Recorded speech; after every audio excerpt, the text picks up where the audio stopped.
సభకు నమస్కారం. ముఖ్య అతిథి గౌరవనీయులు భరత్ కుమార్ గారు, ఇతర పెద్దలు, పేరు పేరున అందరికీ ఈ సాయంత్రం శుభాభివందనాలు. నాకు కొడుకుతో సమానమైన పృథ్వీ ఒక 10 రోజుల క్రితం వచ్చి, గౌరీజీ, గౌరవంగా ప్రేమతో మనం పిలుచుకునే గౌరీజీ, జనమంచి గౌరీశంకర్జీ గారి గురించి ఒక సంస్మరణ సభ ఉన్నది సార్, మీరు రావాలి అన్నాడు. నేను ఒకటే మాట అన్నా, నాకు అంత స్థాయి ఉందా, అంత పెద్దవాళ్ళ గురించి మాట్లాడే స్థాయి నాకు ఉందా అన్నాను. లేదు సార్, మీరు రండి, అందరూ ఒకేలా ఉంటారు. చాలా తమాషా చెప్పాడు. ఇక్కడ ప్రైమ్ మినిస్టర్ లేదు, చీఫ్ మినిస్టర్ లేదు, రాష్ట్ర అధ్యక్షులు లేరు, అందరూ ఒకటే అని చెప్పాడు. సో తొలిగా నా బిడ్డతో సమానమైన పృథ్వీకి థ్యాంక్స్ చెప్పుకుంటూ, ఇంతాక ఒక పెద్ద ఆయన అన్నాడు, సంస్మరణ సభలు దేనికోసం, కేవలం గుర్తు తెచ్చుకోవడం మాత్రమే కాదు, వారి నుంచి ఏమి నేర్చుకోవాలి అని. తొలిగా ఆయన నుంచి నేను నేర్చుకున్నది క్రైసిస్ మేనేజ్మెంట్. గౌరీజీ కంబైన్డ్ స్టేట్లోని ఆనాడు ఏబీవీపీ అధ్యక్షులుగా అయినాడు ఎంతోమంది కార్యకర్తలను కోల్పోతారు. అటువంటి సందర్భంలో నిలబడడం చాలా కష్టం. నాకు తెలిసి ఆయన సన్నగా ఉంటాడు, పొట్టిగా ఉంటాడు, కానీ గుండె నిబ్బరంతో నాటి సంక్షోభాన్ని తట్టుకొని దాదాపు 20,000 మంది విద్యార్థి కార్యకర్తలతోటి ఒక సమరమే సృష్టించాడని తెలుసుకుంటే, that is crisis management. Focus on the strength అంటాం.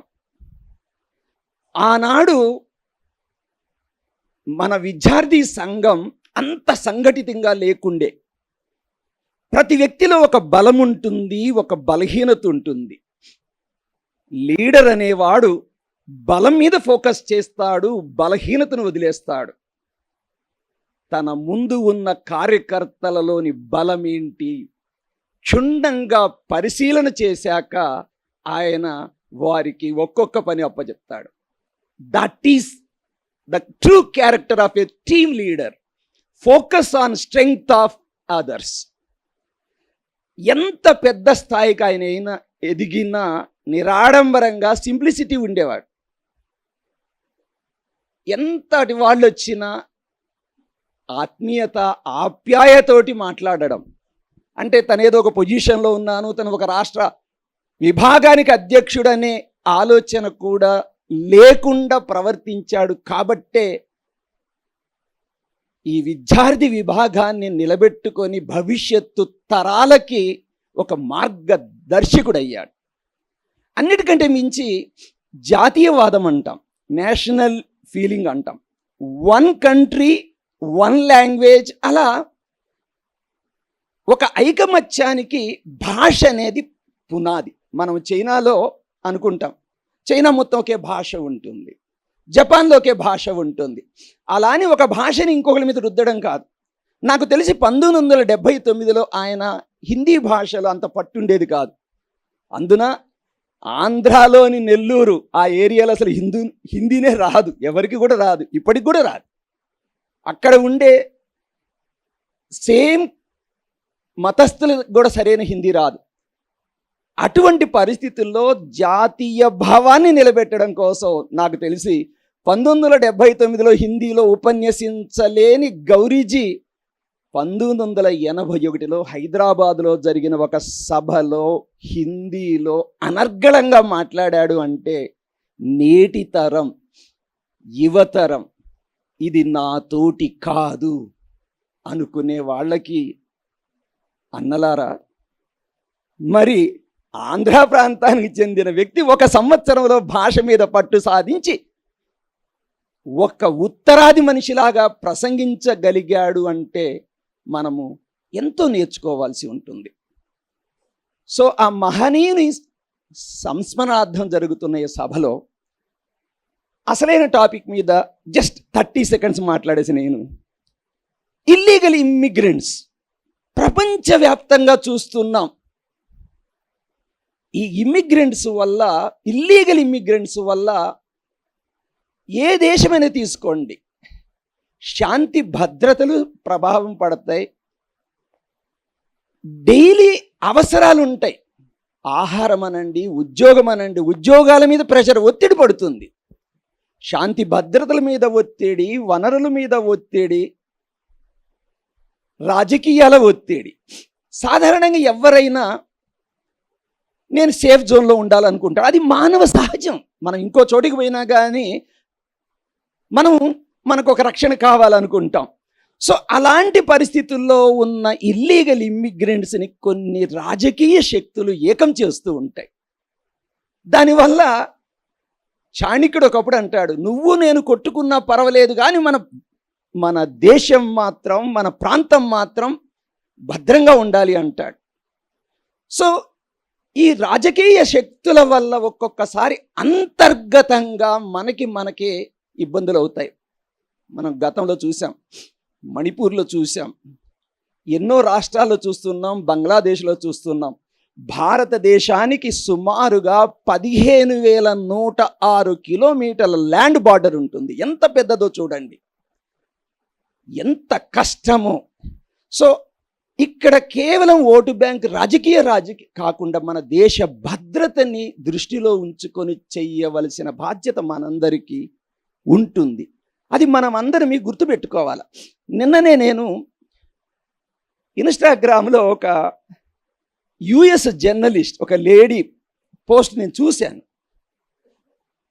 ఏమనుందంటే, ఇజ్రాయెల్కి చుట్టూ శత్రువులంట, ఇజ్రాయెల్ దేశానికి చుట్టూ శత్రువులంట, మరి భారతదేశానికి అంతర్గత శత్రువులు ఎక్కువ అవుతారు, జాగ్రత్త అని సంక్షిప్తంగా ఎంత మంచి ఉద్దేశం ఇచ్చారో మనం అర్థం చేసుకోవాలి. ఈ అవకాశం నాకు కలిగించిన నగర ఏబీవీపీ విభాగానికి ప్రణామాలతో. Thank you very much. విద్యార్థి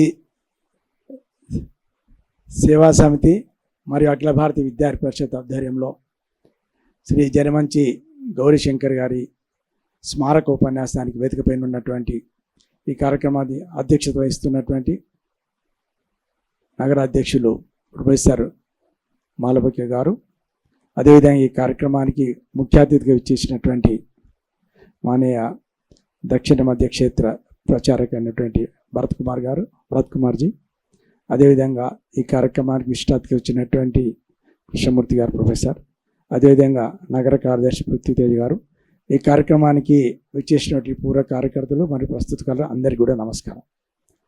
గౌరీజీతోటి పనిచేసినటువంటి అదృష్టం నాకు కలిగింది. అదేవిధంగా గౌరీజీ అనంతరం వారిని పరిచయం చేయడం, వారికి ఉన్నటువంటి అనుబంధాన్ని మీతో పంచుకోవాలి అని చెప్పారు విద్యార్థి పరిషత్ వారు. సో అది చాలా సంతోషం. అంటే గౌరీజీ ఇంతకుముందు మీరు ఇవి చూశారు, సాధారణ వ్యక్తి, అసాధారణమైనటువంటి వ్యక్తిత్వం కలిగినటువంటి వ్యక్తి. సాధారణంగా ఉంటాడు కానీ ఆయన అసలు ఎంత వారి యొక్క దూరదృష్టి ఎట్లా ఉంటుందంటే ఆర్గనైజేషన్ యొక్క కొరకు ఎన్ని యొక్క మార్పులు తీసుకురావడం జరిగింది. ఒక సంఘ ప్రచారక నుంచి సంఘంలో పనిచేయడం వేరే, విద్యార్థి పరిషత్లో వచ్చి సంఘటన మంత్రి పనిచేయడం కూడా డిఫరెంట్ ఉంటుంది. సంఘ ప్రచారక నుంచి విద్యార్థి పరిషత్కు 1978 వచ్చిన తర్వాత విద్యార్థి పరిషత్ సంఘటన మంత్రి పనిచేశారు. అదేవిధంగా 6 దక్షిణ క్షేత్రం నుంచి అదేవిధంగా అఖిల భారత సంఘటన మంత్రిగా కూడా పనిచేయడం జరిగింది. అయితే విద్యార్థి పరిషత్ వచ్చిన తర్వాత విద్యార్థి పరిషత్లో ఉద్యమాలు ఇవన్నీ కూడా చాలా ఉంటాయి. సో ఈ ఉద్యమాల ద్వారా విద్యార్థులను జాతీయ భావాల వైపు తీసుకురావాలంటే ఏం చేయాలి? ఆ రోజుల్లో నక్సలైట్ మూవ్మెంట్ బాగుండే. ఆ నక్సలైట్లు ఉండే విద్యార్థులందరూ కూడా పాఠాలకు మిగతానికి అట్రాక్ట్ అయ్యేవాళ్ళు. సో అట్నుంచి తీసుకురావాలి. సో విద్యార్థులను మన వైపు తీసుకోవాలి. సో ఆ మూమెంట్లో కూడా ఆ నక్సలైట్ల ప్రభావం ఉన్నప్పుడు విద్యార్థులను ఏ వైపు మనం తీసుకురావాలి అని ఫ్రీ కోచింగ్ క్లాసెస్ పెట్టాలి. ఫ్రీ కోచింగ్ క్లాసెస్ పెట్టేస్తే పాలిటెక్నిక్ కావచ్చు లేకపోతే ఇంకేదైనా కానీ అందరికీ సమ్మర్లో ఫ్రీ కోచింగ్ క్లాసులు పెట్టండి. విద్యార్థులు వస్తారు, మాకు అందరికీ సీట్లు రావు, కానీ వచ్చిన వాళ్ళైతే విద్యార్థి పరిషత్ ఆధ్వర్యంలో ఉన్నారని చెప్పి అప్పుడు మన కార్యకర్తలు దొరుకుతారు. సో ఆ విధంగా ఫ్రీ కోచింగ్ క్లాసెస్ అన్నీ కూడా మన యొక్క ప్రాంతంలో ఆంధ్రప్రదేశ్ ప్రాంతంలో పెట్టడం జరిగింది. వారి యొక్క ఇనిషియేషన్ కార్యపద్ధతి తీసుకుంటే వాళ్ళు విభాగ స్థాయి నుంచి భాగ స్థాయి అప్పుడు ఎవరు కూడా తెలియకపోతుండే. అంటే కింది వరకు కూడా మనం బాగా కన్వీనర్ వరకు పెట్టుకోవాలి, వాళ్ళు కిందికి వెళ్ళి పనిచేస్తారు. కాబట్టి అందరికీ కూడా బాధ్యతలు అప్పచెప్తూ కింది వరకు మనం కేవలం యూనివర్సిటీసు జిల్లా హెడ్ క్వార్టర్స్ కాకుండా కింది వరకు కూడా కాలేజీ సెంటర్ కూడా వెళ్ళాలి అనే ఉద్దేశంతో భాగ స్థాయి వరకు కూడా ఈ యొక్క కార్యపద్ధతిని వారు తీసుకురావడం జరిగింది. విద్యార్థి పరిషత్లో ఆందోళనలు బాగుంటాయి. నక్సలైట్లతో దెబ్బలు తినడం, తర్వాత వాళ్ళని రావడం, హాస్పిటల్ ఇక్కడ చూపించడం, వాళ్ళ కుటుంబాలతోటి ఇబ్బందులు ఉంటాయి. ఇవన్నీ కూడా తట్టుకోవడం జరిగింది. మనం ఇంతమంది కార్యకర్తలు మనం కోల్పోయినాం, అయినా కూడా నిబ్బరంగా కార్యకర్తలు మనోధైర్యాన్ని ఇవ్వడం జరిగింది. అందులో నాకు కూడా రంజిత్ నువ్వు జాగ్రత్త, నువ్వు నక్సలైట్లతో బాగా నీకు ఇబ్బంది ఉన్నది కాబట్టి ఎంత వెళ్ళాలని కూడా జాగ్రత్తగా నువ్వు పనిచేయాల్సింది ఉంటుంది. మనం పోయి సాధించేది ఏం లేదు, ఉండి మనం పనిచేయాల్సిన అవసరం ఉంది. కాబట్టి జాగ్రత్తగా పనిచేయని చెప్పి నాకు చాలా హితబోధ చేయడం జరిగింది. వారు పనిచేస్తున్న తరుణంలో అంటే అందరికీ ఆదర్శంగా ఎట్లుంటాడంటే అభ్యాస వర్గాలన్నీ కూడా వారి ద్వారానే 4 రోజులు అభ్యాస వర్గం ఉంటుంది. అభ్యాస వర్గాలు సిస్టమేటిక్ ఏ కాలాంశం ఎవరు తీసుకోవాలి వారు అదేవిధంగా ఆ టైం ప్రకారం. ఆ రోజుల్లో గౌరీజీ మనకు ఫోన్లు లేవు, ఏం లేవు, రావాలి జిల్లా బయటకు రావాలని అంటే ఉత్తరం రాసేవాళ్ళు, లెటర్, ఆ ఇన్లాండ్ లెటర్ రాసి నేను ఇక్కడికి వస్తున్నాను మనకు పోస్ట్ చేసేవారు. ఆ చూసుకున్న తర్వాత మేము వాటిని తీసుకోవడానికి వెళ్ళడానికి ప్రయత్నం చేస్తుంది. ఖచ్చితంగా కమ్యూనికేషన్ ఉంటుండే ఆ రోజు. మనకేం లేవు, ఫోన్లు లేవు కాబట్టి లెటర్ ఖచ్చితంగా. ఒకసారి ఇన్లాండ్ లెటర్ బదులు కార్డు రాశాడు గౌరీజీ. కార్డు ఎందుకు పంపించారు అంటే మ్యాటర్ అంత లేదు, సరిపోతుంది, కార్డు మట్టం సరిపోతుంది కాబట్టి కార్డు రాశానని చెప్పడం జరిగింది. అంటే అంత ఆలోచించారు. ఆ రోజు మన కార్యక్రమాలు చేయడానికి సూచన పత్రం ఉంటుండే. సూచనా పత్రం ఆ రోజుల్లో ప్రింట్ లేదు, చేత్తో రాసేవారు, చేత్తో రాపిచ్చేవాళ్ళు. ఎవరే హ్యాండ్ రైటింగ్ బాగుంది అని చెప్పి హ్యాండ్ రైటింగ్ రాస్తే అప్పుడు జిరాక్స్ మిషన్ కూడా లేవు, కార్బన్ పేపర్ పెట్టి మళ్ళీ రాసి దాన్ని మళ్ళీ కార్బన్ పేపర్ పెట్టి మీరు పంపించిన తర్వాత మీరు కూడా కార్బన్ పేపర్ పెట్టుకొని మీరు మిగతా వాళ్ళకి పంపండి. సూచన పత్రంలో ఏమేమి రాయాలి, ఎట్లా రాయాలి, ఏదని ప్రతిదీ కూడా చెప్పారు. అంత పిన్ పాయింటెడ్గా వారు ఉండేది.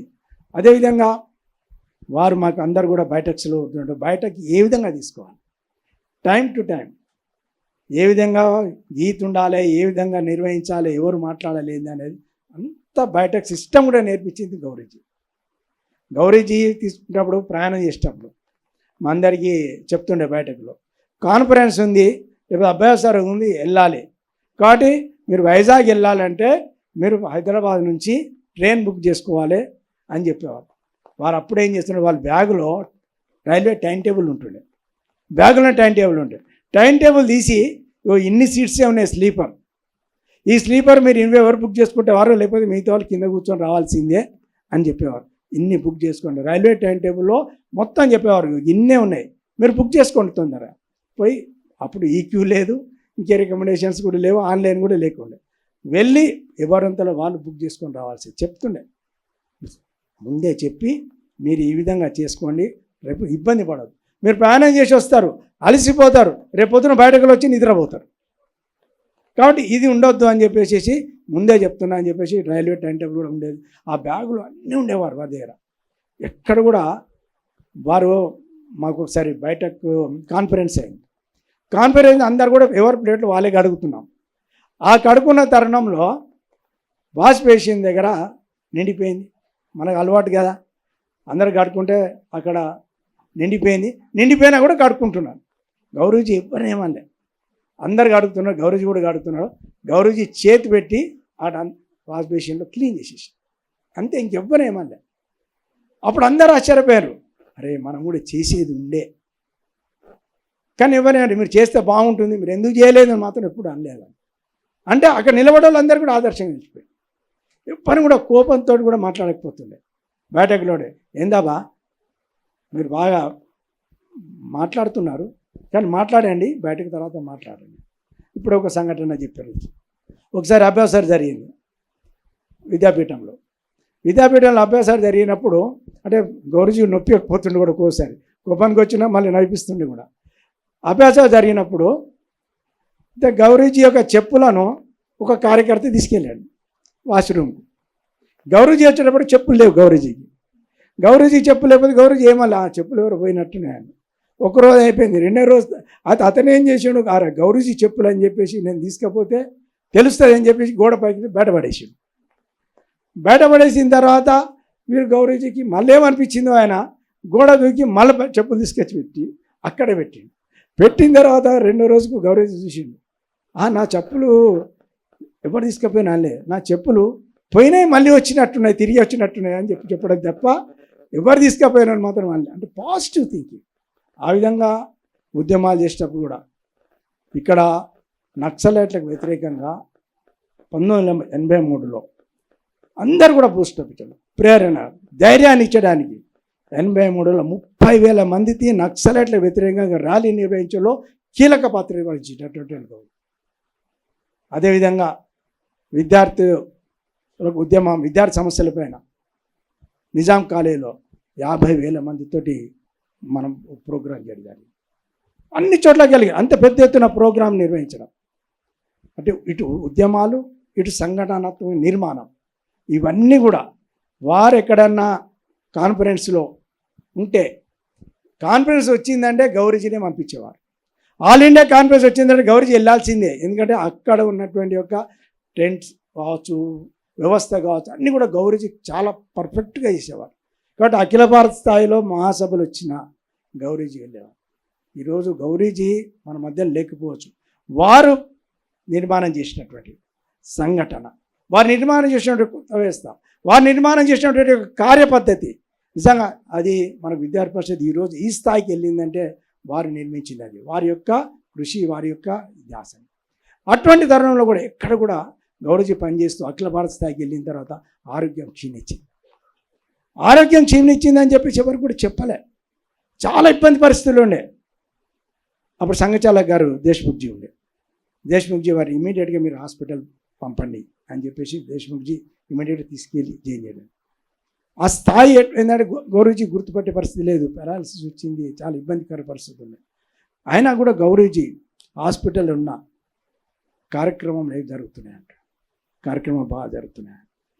ఆరోగ్యం చాలా క్షీణించింది. బెంగళూరు తీసుకెళ్ళారు. గౌరీజీ ఆయుర్వేదాన్ని బాగా నమ్మేవాడు. తీసుకెళ్ళి బెంగళూరుకి వెళ్ళిన తర్వాత మాట కూడా రాదు. మాట రాని తరుణంలో ఆయన కళ్ళతోటి ఈ కార్యక్రమం జరుగుతుంది తెలుసు వాళ్ళు కళ్ళతోటి మాట్లాడుతూ ఒక్కోసారి కార్యక్రమం బాగా జరిగిందని ఇక్కడ నుంచి కార్యకర్తలు వెళ్ళి మాట్లాడుతుంటే కళ్ళ నుంచి నీళ్ళు వస్తుండే కానీ మాట రాకపోతుండే. అంటే ఆనందం, నేను లేను కానీ కార్యక్రమం బాగా విజయవంతమైంది, నేను చెప్పలేని పరిస్థితి కానీ కార్యక్రమం విజయవంతమైంది. ఆ విధంగా గౌరీజీ ఉన్నా కూడా ఆ గౌరీజీ యొక్క మెమోరీసు, గౌరీజీని గౌరీజీ మనకు ఇచ్చినటువంటి ప్రేరణ అందరికీ స్ఫూర్తిదాయకంగా ఉండాలని, వారి యొక్క ఆత్మశాంతి కలగాలని ఆశతో చేయబడుతుంది. వేదికను అలంకరించిన పెద్దలు, ఆత్మీయ సోదరిమణులారా, ప్రారంభంలో పరిచయం చేసి మొమెంటో ఇస్తున్నప్పుడు అర్థమైంది, గౌరీజీ మనకు ఒకటి నేర్పలేదు, ఫోటో దిగడం ఎలాగో. అంటే 20 ఏళ్ళ తర్వాత కూడా ఇంకా అది నేర్చుకోలేకపోయాం. అవసరం కూడా లేదు, పర్వాలేదు నేర్చుకోకపోతే. నేర్చుకోవాల్సినటువంటి కొద్దిమంది నేర్చుకుంటే సరిపోతుంది. రామచంద్రరావు నవ్వుతున్నారు.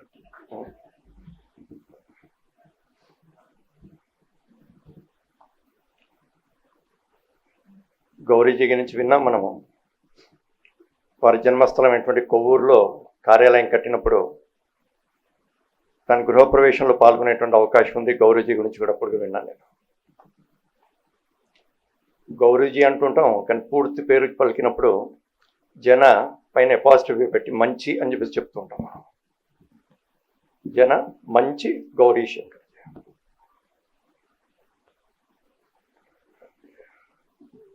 ఉండేటువంటి ఇన్ని రకాల వివిధ క్షేత్రాల్లో మోస్ట్ డైనమిక్ వివిధ క్షేత్రం ఏంటంటే విద్యార్థి పరిషత్.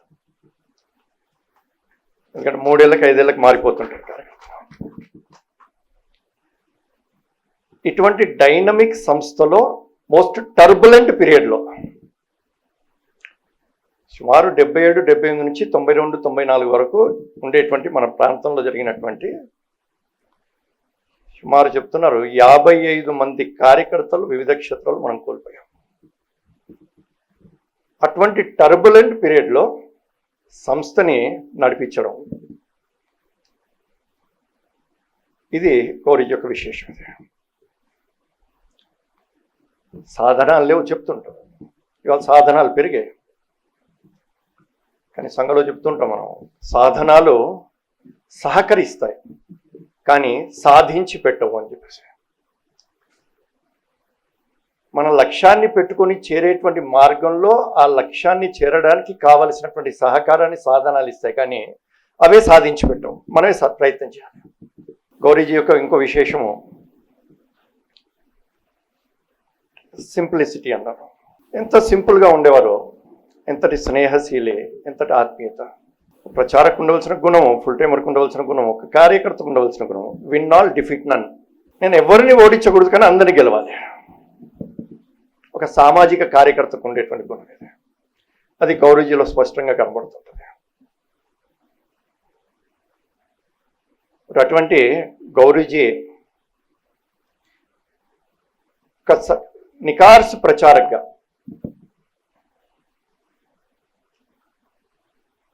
డాక్టర్జీ గురించి చెప్తారు. 7-8 ఏళ్ళు 10 ఏళ్ళ తర్వాత ఎవరు అడిగారట డాక్టర్జీని, డాక్టర్జీ మీరు చెప్పినట్టు సంఘం నడుస్తుంది కదా అని చెప్పేసి డాక్టర్జీ సంఘాన్ని ప్రారంభించారు. కానీ డాక్టర్జీ చెప్పారు, నేను చెప్పినట్టు సంఘం నడవదు, సంఘం చెప్పినట్టు నేను నడుస్తానన్నారు. ఇప్పుడు గౌరీజీ అదేవిధంగా ఆర్గనైజేషన్ ఏ గీత గీసిందో అది దాటకుండా ఆర్గనైజేషన్లో ఆ గీత లోపల ఎటువంటి ప్రయోగాల్ని చేయాలో ఆ రకంగా చేసి ఆర్గనైజేషన్ ముందు నడిపించారు. ఈ రోజున పాట పాడుకున్నాం, మంచి పాట స్మరించుకున్నాం. ఏ సింప్లిసిటీ, ఒక జట్టు భావన, ప్రేమ, ఆత్మీయత, ఆప్యాయత, ఎదుటి వ్యక్తి యొక్క దోషాలని చూపించకుండా సరిచేసేటువంటి పద్ధతి. వీటన్నిటి కూడా దేశం మొత్తానికి మనం చూపించాలి. ఇక్కడ ఒక చక్కటి అవకాశం మనకి డిసెంబర్లో వస్తున్నటువంటి నేషనల్ కాన్ఫరెన్స్ని అటువంటి పద్ధతిలో మనందరం కూడా ఒక జట్టుగా నిర్వహించి ఒక చక్కటి కార్యక్రమాన్ని భారతదేశం నుంచి వచ్చినటువంటి వాళ్ళకి చూపించవలసినటువంటి బాధ్యత మనందరికీ కూడా ఉంది. ఈరోజు ఉండేటువంటి టాపిక్ వస్తే, ప్రారంభంలో సాంస్కృతిక కార్యక్రమాలు జరిగాయి.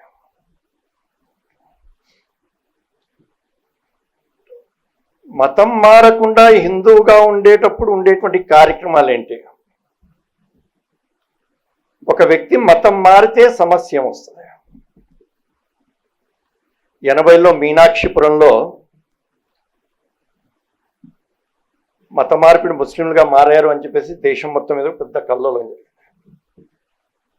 మీడియా పర్సన్స్, ఇండియా టుడే ఇట్లాంటి వాళ్ళు వెళ్ళారు అక్కడికి, వాళ్ళు రాస్తారు. ఆ గ్రామాలకు వెళ్ళినప్పుడు ఒక పిల్లవాడు వనక్కం అని చెప్పేసి అన్నాడు. పక్కన ఉండేటువంటి పెద్ద అయిన తండ్రి లాగి కొట్టి, వనక్కం ఏంటి, అలా సలాం అలైకుం అని చెప్పేసి అనమన్నాడు. పిల్లవాడికి అర్థం కాలేదు. పుట్టినప్పటి నుంచి తమిళ భాషలో పెరిగిన తర్వాత వనక్కం అంటున్నటువంటి నేను నిన్న మొన్న మతం మారినానే వనక్కం అని చెప్పేసి అనకుండా, నమస్కారం అనకుండా సలాం అలైకుం మాత్రమే ఎందుకు అనాలి? మతం మారితే మన రూట్స్ ఏవైతున్నాయి ఇవి మారిపోతున్నాయి. ఇది ప్రమాదమైంది. కొద్దిమంది కూర్చొని మాట్లాడుతున్నాం, ఏదో టాపిక్ వచ్చింది, మాట్లాడుతూ మాట్లాడుతూ విశాల హృదయం అని చెప్పేసి వచ్చింది. బాగుంది అట్లా మాట్లాడుతుంటే ఒక డాక్టర్ గారు అన్నాడు, దీన్ని ఇంగ్లీష్లో ట్రాన్స్లేట్ చేస్తే ఎలా ఉంటుంది అన్నాడు. అంటే ఏంటండి అన్నారు. హార్ట్ ఎన్లార్జ్మెంట్ అన్నాడు. బట్ ఈ హార్ట్ ఎన్లార్జ్మెంట్ అంటున్నది ఒక గుణం కాదు, అది రోగం. అది ఆంగ్లంలో 2 పదాలు ఉంటాయి, రెఫ్యూజీ, ఇన్ఫిల్ట్రేటర్. పక్క దేశంలో ఇబ్బంది అయిన కారణంగా ఈ దేశంలోకి వచ్చేసి ఇక్కడ ఉండేటువంటి ప్రభుత్వాన్ని అడిగి లీగల్గా వచ్చేసి శరణుజొచ్చి ఇక్కడికి వచ్చిన తర్వాత ఇక్కడ శరణార్థి రెఫ్యూజీ క్యాంప్స్ని ఏర్పాటు చేసి వాళ్ళకి కావాల్సినటువంటి వసతి, భోజనం, వైద్యం, విద్య అన్నీ కలిగించి ఆ దేశంలో సాధారణ స్థితికి వచ్చిన తర్వాత తిరిగి పంపిస్తుంటారు. ఇంటర్నేషనల్ లాలో ఉండేది. కాబట్టి ఈ రెఫ్యూజీకి, ఇన్ఫిల్ట్రేటర్కి, చొరబాటుదారుడికి, శరణార్థికి చొరబాటుదారుడికి ఉండేటువంటి తేడాను అర్థం చేసుకోవాలి. ఆ దేశంలో నుంచి ఈ దేశంలోకి అక్రమంగా వచ్చేసి ప్రభుత్వం యొక్క లెక్కల్లో లేకుండా ఇక్కడ ఎక్కడో అక్కడ చేరిపోయి సామాన్యమైనటువంటి జనజీవనంలో చేరిపోయి బ్రతికేయాలని చెప్పేసి అనుకోవడం, బ్రతుకుతూ వారి సంఖ్య పెరిగిన తర్వాత ఇక్కడ అరాచకాన్ని సృష్టించాలని చెప్పేసి అనుకోవడం ఏదైతుందో ఇది ప్రమాదకరమైనది. రెఫ్యూజీ, ఇన్ఫిల్ట్రేటర్ ఈ రెండింటి మధ్యలో ఉండేటువంటి తేడా. 47లో స్వాతంత్రం వచ్చినప్పుడు బ్రిటిష్ వాడు వెళ్ళిపోతూ ఈ దేశాన్ని ముక్కలు చేసి వెళ్ళాలి, వీకెండ్ చేయాలి. ఒకటి ముస్లిం లీగ్కి పాకిస్తాన్ కావాలి, వాడికి వచ్చింది. కాంగ్రెస్కి అధికారం కావాలి, వీళ్ళకి వచ్చింది. బ్రిటిష్ వాడికి ఈ దేశం ముక్కలు చేయాలి, వాడికి అయిపోయింది. ముగ్గురు సాటిస్ఫై అయ్యారు. నష్టపోయింది, బాధపడింది భారతమాత ముక్కలై. 47 ఆగస్టు 15న లీడింగ్ వేలాది మంది శరణార్థులు, ఆ లక్షలాది మంది శరణార్థులుగా భారతదేశంలోకి వస్తుండేటువంటి సమయంలో ఆ గదర్ అనేటువంటి సినిమాలో మనం చూసాము. లాహోర్ నుంచి వచ్చినటువంటి రైలు పంజాబ్లోకి వచ్చిన తర్వాత దాని మీద రాసి పెట్టింది, డ్రైవర్ తప్ప ప్రతి ఒక్కరు చనిపోయి ఉన్నారు. హిందుస్థానీ కుత్తే కాట్నా హంసే సీకో అని చెప్పేసి, భారతీయ కుక్కల్లారా ఎలా నరకాలో మా దగ్గర నేర్చుకోని అని చెప్పేసి రక్తంతో రాసి పంపించారు రైలుని. మైండ్ సెట్ని అర్థం చేయిస్తుంటారు. బ్రిటిష్ వాడు వెళ్ళిపోతూ ఈ దేశాన్ని ముక్కలు చేయాలని చెప్పేసి అనుకున్న తర్వాత ముక్కలు ఎలా చేయాలి అని చెప్పేసి ఆలోచించినప్పుడు ఇంగ్లాండ్లో ఉండి భారతదేశానికి ఏ రోజు రానటువంటి సెరల్ రాడ్క్లిఫ్ అనేటువంటి వ్యక్తిని, ఒక అడ్వకేట్, అతన్ని కమిషన్ యొక్క చైర్మన్గా పిలిచి ఈ దేశాన్ని ముక్కలు చేయమని చెప్పేసి చెప్పారు. ఆగస్టు 15 డెడ్ లైన్, జూలైలో అతను వచ్చాడు. కేవలం 30-35 రోజులు ఉన్నాడు భారతదేశం. మొదటిసారి భారతదేశానికి వచ్చి 30 రోజుల్లో ఇంత పెద్ద భారతదేశాన్ని 2 వైపులా ముక్కలు చేయడానికి ఏం అర్థం అవుతుంది అతనికి? ఏం అర్థం కాదు, ఏం తెలియదు. కానీ ముస్లిం లీగ్ వాళ్ళు ఒక పక్కన, కాంగ్రెస్ వాళ్ళు ఒక పక్కన, మిగిలినటువంటి ప్రజలు ఒక పక్కన వచ్చేసి మాది ఎక్కడ కలపాలి, అక్కడ ఉండేటువంటి ప్రజలు, అక్కడ ఉండేటువంటి హిందూ జనాభా, అక్కడ ఉండేటువంటి రోడ్డు, అక్కడ ఉండేటువంటి వ్యవసాయం, వీటన్నింటి దృష్టిలో పెళ్ళి చెబుతూ ఉంటే 2 కమిషన్స్, పాకిస్తాన్ వైపు ఈస్ట్ వైపు ఒకటి, వెస్ట్ వైపు ఒకటి, 2 కమిషన్స్కి ఇతనే చైర్మన్ పెట్టారు. ముస్లిం లీగు, కాంగ్రెస్ కలిసి కూర్చొని ఏవైతే సెటిల్ అయ్యో దాన్ని అంగీకరించలేనటువంటి చోట, ఎక్కడైతే ఒక సయోధ్య కుదరలేదో, అండర్స్టాండింగ్ రాలేదో, అక్కడ తనే మ్యాప్ మీద ఒక గీత గీశాడు. ఈరోజు కూడా మనం బంగ్లాదేశ్లో చూసినట్టయితే ఆశ్చర్యం ఏంటంటే, ఇల్లు భారతదేశంలో ఉంటుంది, పొలం బంగ్లాదేశ్లో ఉంటుంది. ఇట్లాంటివి అనేక సందర్భాలు. విశాలమైనటువంటి పెద్ద ఇల్లు అనుకోండి, ఆ రోజున మరుగుదొడ్లు బయట కట్టుకునేవారు, మరుగుదొడ్లు బంగ్లాదేశ్లో ఉంటే ఇల్లు భారతదేశంలో ఉంది. కాబట్టి ఎక్కడ నది ఉంది, ఎక్కడ భూమి ఉంది, ఎక్కడ గ్రామం ఉంది, ఈ గ్రామానికి సంబంధించినటువంటి పొలం ఎక్కడ ఉంది, కొండ ప్రాంతం ఏది, మార్షి ల్యాండ్ ఏదైతే ఉందో, సుందర్బన్స్ లాంటివి, ఇట్లాంటివి ఎక్కడ ఉన్నాయి? ఏమీ సంబంధం లేకుండా తెలుసుకోకుండా గీత గీసేసాడు. కొట్టుకు చావండ్రా అని చెప్పేసి అన్నాడు. ఇటువంటి భయంకరమైనటువంటి స్థితి. రేపు ఆగస్టు 14వ తేదీన చాలా చోట్ల మనం అఖండ భారత్ దివస్ అని చెప్పేసి చేస్తుంటాం మనం. బట్ ఎంతెంతమంది ఎన్నెన్ని రకాలుగా ఇబ్బంది పడ్డారు, నష్టపోయారు. పాకిస్తాన్ నుంచి వస్తున్నటువంటి స్త్రీ ఆ రోజున జూన్ జూలై విపరీతమైనటువంటి ఎండల్లో కట్టు బట్టలతోని పసిపిల్లల్ని చంకలో పెట్టుకొని వస్తూ ఉంటే, ఆ దాహానికి తట్టుకోలేక పిల్లవాడు ఏడుస్తుంటే చెట్టు వెనక్కి వెళ్ళి తన మూత్రాన్ని పట్టి దాహం తీర్చినటువంటి సన్నివేశాలు కూడా ఉన్నాయి, నీళ్లు దొరకని పరిస్థితిలో. ఇది మెంటాలిటీ, అర్థం చేసుకోవాలి. విచిత్రం ఏంటంటే 24 సంవత్సరాలు మతం పేరుతోని వేరే దేశం అయినటువంటి బంగ్లాదేశ్, అంటే అప్పుడు ఈస్ట్ పాకిస్తాన్, వెస్ట్ పాకిస్తాన్ 47లో అయింది, 71. మతము ఒకటే, భాష వేరే, సంస్కృతి వేరే. బంగాళీ భాష ఇది, ఈ సంస్కృతి వేరే. కానీ మతం ఒకటైనప్పటికీ భాషా సంస్కృతి వేరైన కారణంగా పాకిస్తాన్తో పాటు కలిసి ఉండలేక వాళ్ళు వేరైపోయారు. భారతదేశం ఇది యుద్ధం చేసింది పాకిస్తాన్ మొదటిసారి. సుమారు 13-14 రోజుల్లో యుద్ధంలో పాకిస్తాన్ ఓడిపోయింది. ఎట్లయితే ఆ రోజున 47లో హిందుస్థానీ కుత్తే కాట్నా హంసే సీకు అని చెప్పేసి చెప్పారో, బ్లీడ్ ఇండియా విత్ 1000 కట్స్ అని చెప్పేసి 71లో చెప్తాడు. 1000 చోట్ల కత్తిపోట్లో నరకడం చేసేసి రక్తం కారేటట్టుగా చేయండి భారతదేశాన్ని. ఇది జియావుల్లాహ్ చెప్పినటువంటిది, ఆ రోజు ఉండేటువంటి పెద్దలు చెప్పినట్టు. కాబట్టి పాకిస్తాన్ నుంచి బంగ్లాదేశ్ వేరైతున్నటువంటి సమయంలో ఈ దేశాన్ని ఎంత నాశనం చేశారు,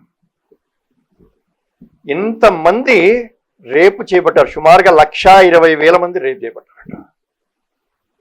ఎంతమంది చంపివేయబడ్డారో, ఎంతమంది డిస్ప్లేస్ అయ్యారు. ఇటువంటి స్థితిలో బంగ్లాదేశ్ ఏర్పడింది. బంగ్లాదేశ్కి పాకిస్తాన్కి వేరుపడిన కారణంగా వైరం ఉండేది కొద్దిగా. 71లో ఏర్పడింది. బంగ్లాదేశ్తోని మన యొక్క ఏదైతే ఇది ఉందో ల్యాండ్, మన సరిహద్దుని తర్వాత 1-2 ఇయర్స్లో మనం సెటిల్ చేసుకున్నాం. మనం అప్పటి నుంచి చూసినట్టయితే బంగ్లాదేశ్ నుంచి అక్కడ ఉండేటువంటి ఆర్థిక స్థితి ఏమై ఉంటుందో తెలియదు. మెల్లిమెల్లిగా అక్కడ ఉండేటువంటి హిందువుల యొక్క జనాభా తగ్గుతూ వస్తున్నది, ముస్లింల యొక్క జనాభా పెరుగుతూ వస్తున్నది. స్వతంత్రం వచ్చినప్పుడు 84-85% ఉండేటువంటి హిందువుల జనాభా ఇవాళ 78-77% వచ్చేస్తుంది భారతదేశంలో. పాకిస్తాన్లో 1%కి వచ్చేసింది. కాబట్టి మిగిలినటువంటి 2 దేశాలు కూడా ఏర్పడిన తర్వాత మన పెద్దలు మతము ఆధారంగా ఏర్పడ్డప్పటికీ అక్కడ ఉండేటువంటి హిందువుల్ని మీరు సక్రమంగా చూసుకోవాలని చెప్పేసి భరోసా ఇచ్చి తీసుకున్నారు, కానీ అది అమలు కాలేకపోయింది. ఆ దేశంలోనే ఉండిపోయి మినిస్టర్ అయినటువంటి మండల్ అనేటువంటి వ్యక్తి షెడ్యూల్ కాస్ట్ గతంలో చూసాం, మనం విన్నాం. కొన్ని సంవత్సరాల తర్వాత అక్కడ ఉండలేక తిరిగి భారతదేశంలోకి వచ్చారు బంగ్లాదేశ్ నుంచి, అంటే ఈస్ట్ పాకిస్తాన్ నుంచి. ఇటువంటి స్థితి బంగ్లాదేశ్లో ఏర్పడింది. భారతదేశంలో ఉండేటువంటి కొన్ని రాజకీయ శక్తులు వీళ్ళందరూ కూడా మెల్లిమెల్లిగా ఈ దేశంలో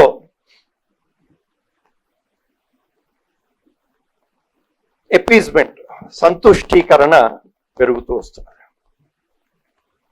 కాబట్టి ఈ సంతుష్టీకరణ కారణంగా బంగ్లాదేశ్ నుంచో పాకిస్తాన్ నుంచో అక్రమంగా వస్తుండేటువంటి వ్యక్తులని సరిహద్దుల్లో తీసుకొని వాళ్ళకి అక్కడ ఆశ్రయం ఇచ్చి రాజకీయ నాయకులు, బ్రోకర్లే ఆధార్ కార్డులు, ఓటర్ కార్డులు, రేషన్ కార్డులు ఇప్పించి జనజీవన స్రవంతిలో కలిసిపోయేటట్టుగా చేశారు. బెంగాల్లో కలిశారనుకోండి, అక్కడ కలిసినటువంటి వ్యక్తులు దేశం మొత్తం మెల్లిమెల్లిగా వెళ్తారు. గత సంవత్సరం కొన్ని నెలల క్రితం మనము బాలాపూర్లో కూడా అటువంటి కాలనీ ఏర్పడిందని చెప్పేసి చాలా పెద్ద ఉద్యమం చేసాము. మనం ఎంఐఎం ఏ విధంగా సపోర్ట్ చేస్తుందో మనం చూసాము. ఇట్లాంటి సెంటర్స్ అనేకం ఏర్పడ్డాయి. ఈ మధ్య కాలంలో గత 7-8 సంవత్సరాల్లో మయన్మార్ నుంచి వస్తున్నటువంటి రోహింగ్యాలు ఒకటి 4060 కిలోమీటర్లు వచ్చి బంగ్లాదేశ్తో బార్డర్ ఉంది. పాకిస్తాన్తో ఉండేటువంటి బార్డర్ మొత్తంలో సుమారుగా మనం ఫెన్సింగ్ వేసేసాము. 97, 98, 99లో వచ్చినటువంటి సర్ఫరోష్ అనేటువంటి సినిమాలో ఏ విధంగా డ్రగ్స్ని, వెపన్స్ని అయినప్పటికీ స్మగిల్ చేస్తారో ఇది చూపించారు. ఇక్కడ బంగ్లాదేశ్తో ఉండేటువంటి బార్డర్ ఏదైతే ఉంది 4000 కిలోమీటర్లో సుమారుగా 450 కిలోమీటర్లు ఇంకా బార్డర్ వేయలేదండి, ఫెన్సింగ్ జరగలేదు. అనేక చోట్ల గతంలో సిపిఐ కానీ ఇప్పుడు టీఎంసీ కానివ్వండి వేయకుండా అడ్డుకుంటుంటుంది. అక్కడ ఉండేటువంటి కార్యకర్తలు గొడవలు చేస్తుంటారు. స్టేట్ గవర్నమెంట్ ల్యాండ్ని బిఎస్ఎఫ్కి ఇస్తే బిఎస్ఎఫ్ అక్కడ ఫెన్సింగ్ వేయగలుగుతుంది, ల్యాండ్ ఇవ్వరు. గత సంవత్సరం ఇమ్మిగ్రేషన్ అండ్ బిల్ ఒకటి పెట్టారు, తీసుకొచ్చారు 2025లో, ఇమ్మిగ్రేషన్ అండ్ ఫోరెన్సిక్ బిల్ అని చెప్పేసి. మమతా బెనర్జీ చెప్పింది మా రాష్ట్రంలో అమలు చేయమని చెప్పేసి. ఇతను ఇల్లీగల్గా ఈ దేశంలోకి వచ్చాడంటే 7 సంవత్సరాల జైలు శిక్ష, 5 లక్షలు 10 లక్షలు జరిమానా కట్టాలి. దీన్ని అమలు చేయమని చెప్పేసింది. కానీ ఇటువంటి స్థితిలో అక్కడ ఉండేటువంటి ప్రభుత్వాలు, రాజకీయ పార్టీల కారణంగా బంగ్లాదేశ్ నుంచి అక్రమంగా ఈ దేశంలోకి వేలాది మంది, లక్షలాది మంది, 1 కోటిన్నర 2 కోట్ల వరకు ఫిగర్స్ చెప్తుంటారు, ఎగ్జాక్ట్ తెలియదు మనకి. ఒక్కసారి ఊహించండి, ప్రపంచంలో ఉండేటువంటి ల్యాండ్లో భూభాగంలో 2.45% భారతదేశం ల్యాండ్ అండి. కానీ ప్రపంచ జనాభాలో 16% ఇక్కడ ఉన్నారు, 145-150 కోట్ల. ఒక సింగిల్ బిహెచ్కే అర్థం కావడానికి, ఊహించడానికి, ప్రభుత్వం ఇచ్చేటువంటి 400 అడుగుల సింగిల్ బిహెచ్కేలో ఒక కుటుంబం 7 మందో 8 మందో ఉంటున్నారు ఆనందంగా. పక్కింటి వాడు నాకు ఇబ్బందిగా ఉంది కదా అని చెప్పేసి రాత్రి ఒక రోజు ఉంటా అని చెప్పేసి వచ్చి అలాగే తిష్ట వేసుకున్నాడు అనుకోండి, ఎలా ఉంటుంది ఒక్కసారి ఊహించండి. సింగిల్ బిహెచ్కే ఇల్లు 7-8 మంది అప్పటికే ఉన్నారు, ఇంకొకరు వచ్చేసి నేను ఉంటా అని చెప్పేసి అన్నాడు, కదలట్లేదు, బయటకు వెళ్తున్నారు. 2.45% ఉండేటువంటి భూభాగంలో 16% ప్రపంచంలో ఉండేటువంటి జనాభా ఉన్న తర్వాత ఇంకొక 1 కోటి మంది, 1.5 కోటి మంది పక్క దేశాల నుంచి చొరబడి వచ్చేస్తే ఈ దేశం యొక్క పరిస్థితి ఏమవుతుంటుంది, ఎలా ఉంటుంది? ఉన్నవాడు ఎట్లా ఉన్నాడు? లీగల్గా వచ్చేసి నేపాల్ నుంచి వస్తారు, లీగల్గా వస్తున్నారు, విదేశాల నుంచి వస్తారు, లీగల్గా వస్తారు. మన దేశం నుంచి కూడా సుమారుగా 3.5 కోట్ల మంది ప్రపంచంలో ఉన్నారు, లీగల్గా వెళ్ళారు వెళ్ళారు. కానీ ఇల్లీగల్గా వచ్చేసి ఈ ఇల్లీగల్గా వచ్చినటువంటి వాడి కారణంగా ఎటువంటి సమస్యలు వస్తున్నాయి మనకి? బంగ్లాదేశ్లో ఉండేటువంటి బార్డర్లో, నేపాల్ బార్డర్లో అనధికారికంగా మసీదులు, మదరసాలు వచ్చేస్తున్నాయి. అక్కడ ఉండేటువంటి భూభాగాన్ని ముస్లింలు కొనేస్తున్నారు. ఒక చోట ముస్లింల యొక్క సంఖ్య మెల్లిగా పెరిగిన తర్వాత అక్కడ ఉండేటువంటి హిందువులు ఉండలేరు. 80% మంది ఉండేటువంటి హిందువుల దగ్గర 20% మంది ముస్లింలు గౌరవంగా ఆనందంగా జీవించగలుగుతారు. కానీ 50-60% ఉండేటువంటి ముస్లింల దగ్గర హిందువులు జీవించలేకపోతున్నారు. అనేక చోట్ల మన ఓల్డ్ సిటీస్తో సహా తక్కువ ధరకైనా సరే అమ్ముకొని వెళ్ళిపోదామా అని చెప్పేసి ఆలోచించేటువంటి స్థితి హిందువులకు కలుగుతుంది. ఒకటి హిందూ జనాభా అక్కడ సమస్యలకు ఏర్పడుతుంటుంది. సరిహద్దుల్లో వచ్చిన తర్వాత అక్కడ ఉండేటువంటి కూరగాయలను ఎత్తుకెళ్ళిపోతారండి. పక్క దేశం అక్కడి నుంచి వస్తారు, కూరగాయలు ఎత్తుకెళ్ళిపోతారు, ఆవులను ఎత్తుకెళ్ళిపోతారు. 2-3 సంవత్సరాల్లో క్రితం, 4 సంవత్సరాల క్రితం ప్రభుత్వం మారి వచ్చిన తర్వాత రాజ్నాథ్ సింగ్ గారు చెప్తున్నారు, సరిహద్దుల్లో పక్కాగా చేసిన తర్వాత గాయ తస్కరీ, ఆవుని దొంగలించడం అనేటువంటిది ఆపిన తర్వాత బంగ్లాదేశ్లో ఆవు మాంసం యొక్క రేటు పెరిగి భయంకరంగా ఇబ్బంది పడి వాడు వచ్చి ప్రాధేయపడడం ప్రారంభించాడు.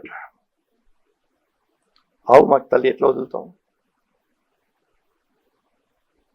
ఇంకా విచిత్రం విన్నాను, రూపాయి బిల్ల ఉంటుంది, స్టీల్తో తయారు చేసింది, ఇది రూపాయి ఇది, కానీ దీన్ని దొంగలించేసి తీసుకెళ్ళి కరిగించేసి దాన్ని బ్లేడ్గా తయారు చేశాడు అనుకోండి. రూపాయి బిల్ల 2 బ్లేడ్లు కావచ్చు, బ్లేడ్ 5 రూపాయలు ఉంటే 10 రూపాయలు వచ్చేస్తుంది. స్మగ్లింగ్ చూడండి ఎట్లుంటుందో. విచిత్రం ఏంటంటే వచ్చిన తర్వాత పేదరికంలో ఉండేటువంటి కుటుంబం ఏం చేసిందంటే, ఇంటి ముందు మీరు డ్రైనేజ్ కట్టుకొని దాని మీద ఐరన్ గ్రిల్ ఒకటి పెట్టుకుంటే ఐరన్ది డ్రైనేజ్ మూత, అది కూడా తీసుకెళ్ళిపోతాడు.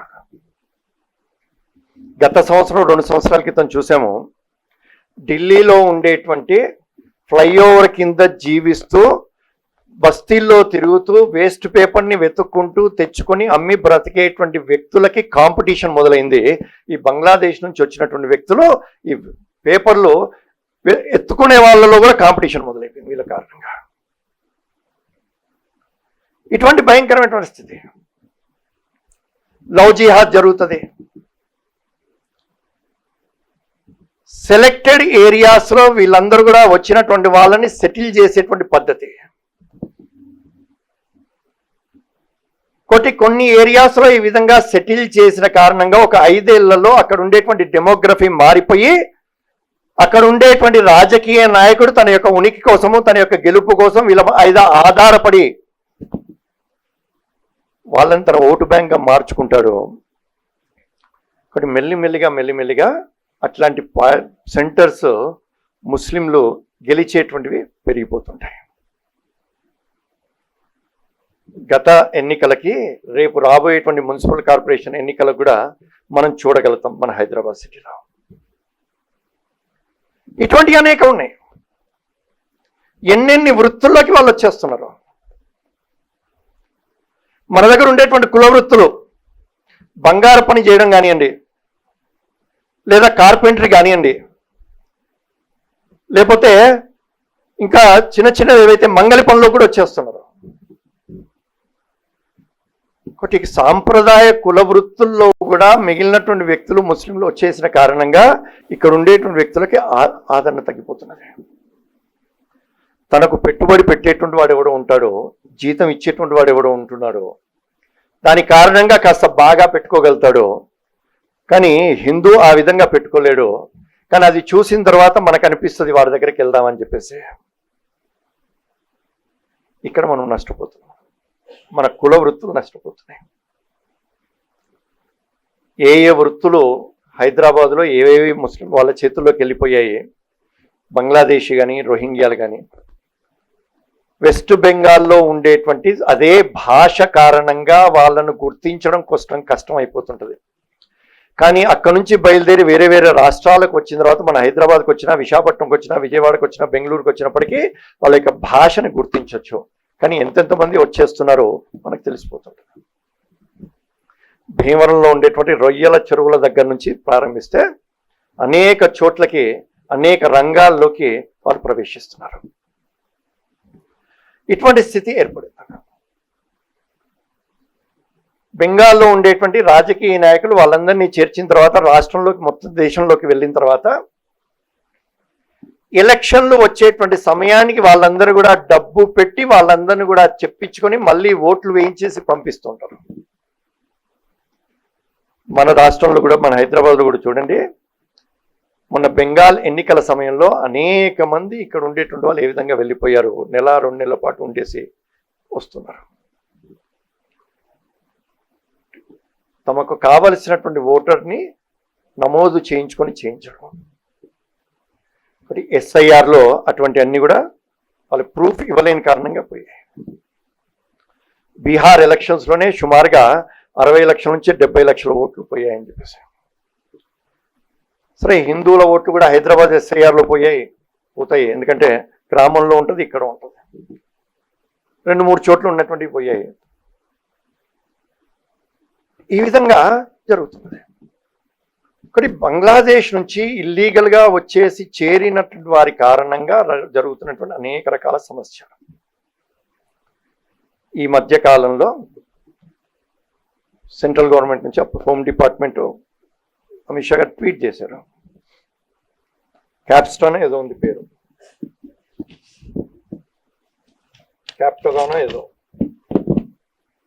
క్యాప్టగాన్ టాబ్లెట్స్, అది 180 కోట్ల రూపాయలు వర్త్ అండి. అది పట్టుకున్నారు. అది ఇక్కడ మన హైదరాబాద్లో హష్ అని చెప్పేసి ఏదో అంటూ ఉంటాం. అది మీరు నీళ్ళలో కానీ పాలలో కానీ కలిపితే ఎటువంటి రంగు, రుచి, వాసన మారదు. అది కలిపిన తర్వాత మత్తెక్కుతుంది. ఒకటి, ఏసీ బిగించడం కోసమో ఎలక్ట్రికల్ హీటర్ మార్చడం కోసం వచ్చినటువంటి వ్యక్తి అతను మంచినీళ్ళు అడిగినప్పుడు, ఇంకోటి అడిగినప్పుడు, టీ ఇచ్చినప్పుడు 2 సార్లు 3 సార్లు వచ్చిన తర్వాత అతను టీ ఇద్దామనే ఆలోచనతో ఇస్తూ మనం కూడా టీ తాగుతున్నప్పుడు వాడు కలిపి ఇంటిమసీ ఫోటోలు తీయడము, దీన్ని ఇట్లాంటివి కూడా జరుగుతున్నాయి. ఇట్లాంటివి ఒకటి, ఎటువంటి స్థితిలో అంటే సమాజాన్ని ఆ విధంగా నష్టపరుస్తున్నారు. ఒకటి, ఇటువంటి పరిస్థితిలో, భయంకరమైనటువంటి పరిస్థితిలో ఇల్లీగల్గా వచ్చినటువంటి వ్యక్తుల కారణంగా మన దేశం నష్టపోతున్నది.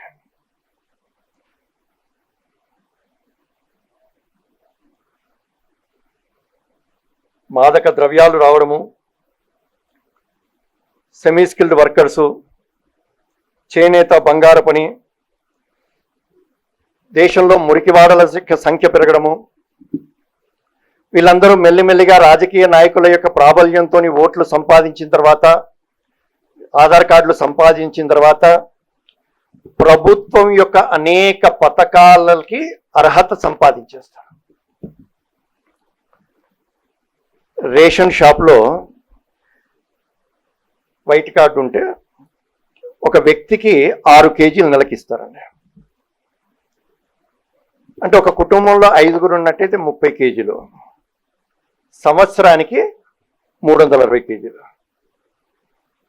ఇతను బయట కొనుక్కున్నట్టయితే 45 రూపాయలు 50 రూపాయలు వేసుకున్నట్టయితే 18,000 రూపాయలు ఇతనికి వస్తుంది. దేశంలో ఒక 10 లక్షల కుటుంబాలు ఈ విధంగా వచ్చేసి ప్రభుత్వం ఇస్తున్నటువంటి బియ్యాన్ని వాడుకున్నట్టయితే ఒక్కసారి ఊహించండి, ఒక్క పథకం బియ్యంలో ఈ దేశం యొక్క ఆర్థిక వ్యవస్థకి ఎంత నష్టం కలుగుతుందా. ఆయుష్మాన్ భారత్ పేరుతోని ఇచ్చేటువంటి వైద్య సేవలు, గృహము కానివ్వండి, అనేక సంక్షేమ పథకాలలో ఇల్లీగల్గా వచ్చినటువంటి వ్యక్తులు అర్హతను సంపాదించేసి పొందిన కారణంగా ఈ దేశానికి సంవత్సరానికి ఎంతటి ఆర్థికపరమైనటువంటి నష్టం కలుగుతున్నది, ఇది మనం ఒకసారి అర్థం చేసుకోవాలి. ఒకటి, ప్రభుత్వం చెప్పింది డిటెక్ట్, డిలీట్, డిపోర్ట్. గుర్తించాలి ఎవరెవరు అట్లా వచ్చారని చెప్పేసి, అతన్ని ఓటర్ దాంట్లో లిస్ట్ నుంచి తీసేయాలి. అతని యొక్క వీటిని చూపించేసి ఇతను ఈ దేశంకి సంబంధించిన వాడు కాదు, ఇల్లీగల్ వాడు, ఇతను మీ దేశానికి సంబంధించిన వాడు అనేటువంటి చూపించేసి ఆ దేశానికి డిపోర్ట్ చేయాలి. 2600 మంది యొక్క వివరాల్ని ఆ విధంగా తీసుకొని గవర్నమెంట్ బంగ్లాదేశ్కి గత సంవత్సరం ఇస్తే సంవత్సరం నుంచి దాన్ని పెండింగ్లో పెట్టింది. గత సంవత్సరం మన హైదరాబాద్లో కూడా ఆ విధంగా సుమారుగా 1700 మందో 1800 మందో దొరికారు. అనేక మంది ఇల్లీగల్గా ఉండేటట్టు వాళ్ళు. ఒకటి, ఎన్ఆర్సీ కానివ్వండి, సిఏఏ కానివ్వండి, రకరకాల బిల్స్ ద్వారా ఆ విధంగా గుర్తించేసి వాళ్ళని పంపించేటువంటి ప్రయత్నం చేస్తున్నారు ప్రభుత్వం మారిన తర్వాత బెంగాల్లో గత 3 నెలల్లోనే ఇప్పటికీ సుమారుగా 900 ఎకరాల భూమిని బెంగాల్ ప్రభుత్వం BSFకి ట్రాన్స్ఫర్ చేసేసి సుమారుగా 170 కిలోమీటర్ల యొక్క ఫెన్సింగ్ కట్టడానికి కావలసినటువంటి ఇచ్చేస్తుంది, పర్మిషన్ ఇచ్చేసి పని ప్రారంభమైంది. ఎక్కడెక్కడైతే ఫెన్సింగ్ కట్టాలో అక్కడ ఫెన్సింగ్ కడుతున్నారు. ఫెన్సింగ్ కట్టలేనటువంటి ప్రదేశాల్లో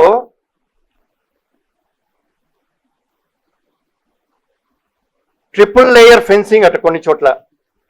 ఎక్కడైతే చాలా ప్రోన్ ఏరియా, చాలా ఇబ్బంది ఉంటుంది, అక్కడి నుంచి వచ్చేటువంటి ప్రమాదం ఉండేటువంటి చోట్ల నుంచి ట్రిపుల్ లేయర్ ఫెన్సింగ్ 12 అడుగులు పెట్టారు. నైట్ విజన్లో ఉండేటువంటి కెమెరాస్ని పెడుతున్నారు. High resolution CC cameras, night vision cameras, unfenced ఏరియాస్లో స్మార్ట్ ఫెన్సింగ్ ఒకటి, అనేక డ్రోన్స్ని లేటెస్ట్ టెక్నాలజీని కూడా ఉపయోగించేసి సరిహద్దు ప్రాంతంలో ఎట్టి పరిస్థితులు అయినా సరే ఒక్కరు కూడా ఈ దేశంలోకి రాకుండా ఉండడం కోసం అని చెప్పేసి రకరకాలుగా ప్రయత్నాలు చేస్తున్నారు. ప్రభుత్వం మారిన వెంటనే మనం కూడా చాలా రీల్స్ చూసాము. ఏ విధంగా బంగ్లాదేశ్ నుంచి, ఇది బెంగాల్ నుంచి బంగ్లాదేశ్కి పరిగెత్తడం కోసం ప్రయత్నం చేశారనేటువంటిది మనం కూడా చూసాము. 2008లో విద్యార్థి పరిషత్ వైపు నుంచి మనము చలో చికెన్ నెక్ అని చెప్పేసి వేలాది మంది దేశం మొత్తం నుంచి తరలి వచ్చారు. ఒకటి బెంగాల్లో ఉండేటువంటి 200 కిలోమీటర్ల పొడుగుండి సుమారుగా 20-22 కిలోమీటర్లు మాత్రమే వెడల్పు ఉండేటువంటి ఒక సన్నటి భాగము, ఈశాన్య రాష్ట్రాల మొత్తాన్ని కూడా కలిపేటువంటిది. ఎడం వైపున నేపాల్, పైన భూటాను, కుడివైపున బంగ్లాదేశ్ ఉండేటువంటి భాగము.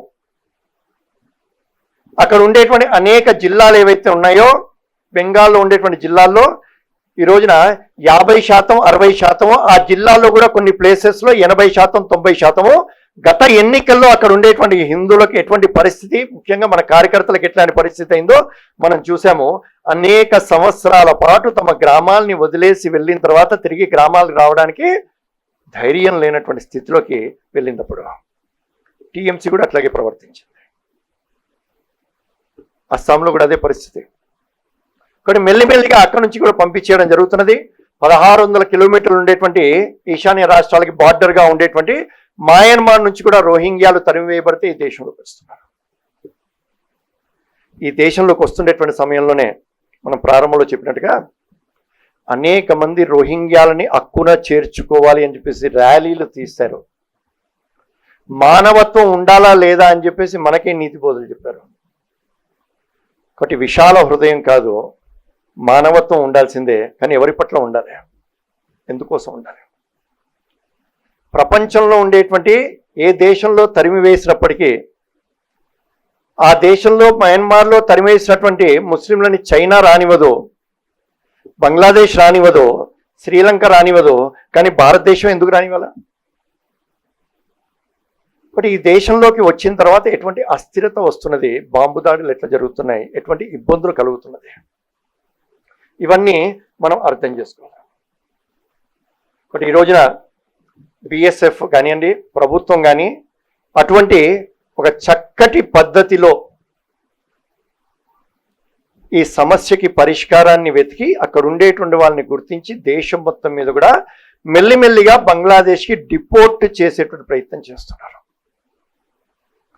ఇవన్నీ విన్న తర్వాత దేశం పరిస్థితిని చూసి భయపడడం కోసం చెప్పలేదు. ఇవన్నీ కూడా భయపడడం నేర్పలేదు మనకి. జాగరూకత, చైతన్యము. 2014లో విజయవాడలో ఉన్నప్పుడు ఒక పెద్దల సమావేశం జరిగింది. ఆ పెద్దల సమావేశంలో పెద్దలందరూ కూర్చున్నారు. ఒక మిలిటరీ చాలా పెద్ద ఆఫీసరు, రిటైర్డ్ అతను వచ్చాడు. ఆయన అడిగాడు, what are the problems we are facing before the country, ఈ దేశం ఉండేటువంటి సమస్యలు ఏంటి అని చెప్పేసి అడిగాడు.